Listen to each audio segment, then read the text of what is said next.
Well, for a number of years, we have run this series of lectures, and we've actually had a phenomenal response from architects, designers, contractors, who have just thoroughly enjoyed the various subjects and the speakers that have very kindly agreed to come and speak each year.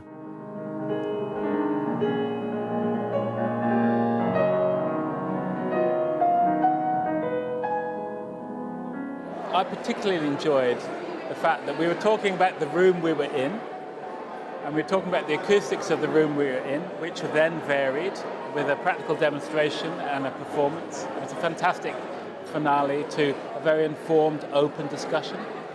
And I thought from beginning to end it was a quality event.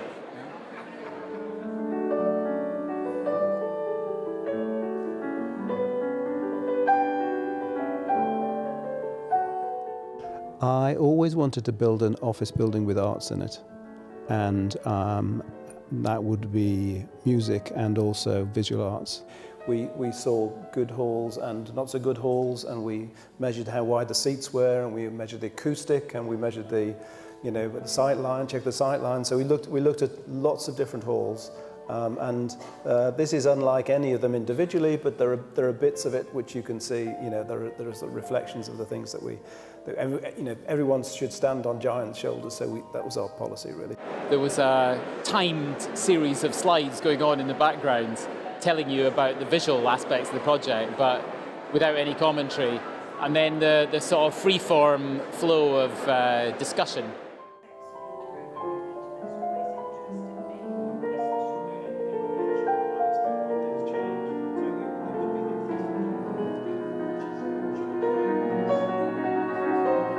To be able to do a chamber music hall is a unique experience in my life, and it's meant that I've got so much pleasure of working with the acoustician and with people in my office who have done very devoted work on it.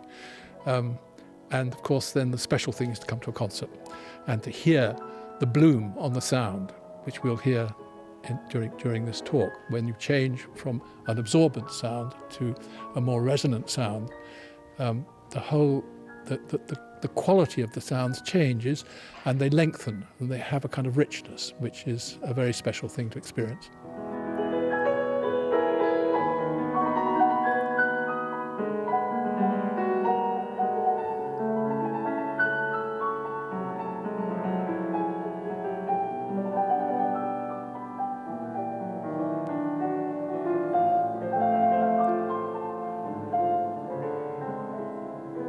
The best concert halls, the best performance spaces have a balance between architecture, acoustics and theatricality.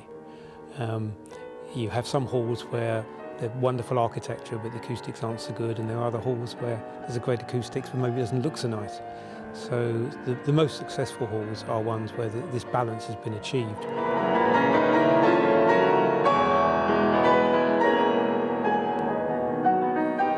At King's Place we were very, very lucky that we had a very collaborative team under the client, and Peter Milliken got everybody working really well together and in balance, and particularly in this hall, working with Jeremy Dixon, the architect, to get over the acoustic requirements, and for him to be able to really produce an architecture which was sympathetic with that is what I think has led to the success.